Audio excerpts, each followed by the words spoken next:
দেড় দশকের বেশি সময় আগে পরিত্যক্ত ঘোষণা করা হয় চাঁপাইনবাবগঞ্জ সদর উপজেলার আমনুরা রেলওয়ে জংশনের যাত্রী ছাউনি। প্ল্যাটফর্মে খোলা আকাশের নিচেই ট্রেনের জন্য অপেক্ষা করতে হয় যাত্রীদের। ব্রিটিশ আমলে ভারতের পশ্চিমবঙ্গের সঙ্গে বাংলাদেশের যোগাযোগের জন্য নির্মাণ করা হয় আব্দুলপুর মালদা রেল লাইন। এই রেলপথে ব্যবসা বাণিজ্যের প্রসারের লক্ষ্যে ১২৫ একর জায়গায় গড়ে তোলা হয় আমনুরা রেলওয়ে জংশন। প্রায় শতবর্ষ হলেও উন্নয়নের ছোঁয়া লাগেনি জংশনে। স্থানীয়রা জানান, যাত্রী ছাউনি না থাকায় বৈরী আবহাওয়ায় বিড়ম্বনায় পড়তে হয় তাদের। বিশুদ্ধ পানি বা শৌচাগারও নেই স্টেশনে। আর ব্যবসায়ীদের দাবি, আমনুরা জংশনকে ঘিরে উন্নয়ন পরিকল্পনা নেওয়া হলে মোংলা বন্দরের সঙ্গে ভারত নেপালের সরাসরি যোগাযোগ বাড়বে। না আছে কোনো টিন সেট যাত্রী ছাউনি, না আছে কোনো ভালো বিশ্রামাগার। বৃষ্টি মিষ্টি হলে অনেক সমস্যা মানুষের, বুঝছেন।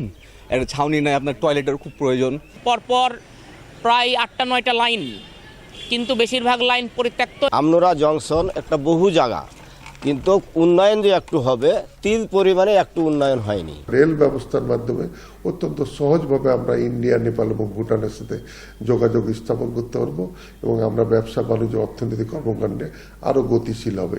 যাত্রী ছাউনি, শৌচাগার ও সুপেয় পানি সহ অবকাঠামোগত উন্নয়নের জন্য প্রকল্প হাতে নেওয়া হয়েছে বলে জানিয়েছে রেলওয়ে কর্তৃপক্ষ।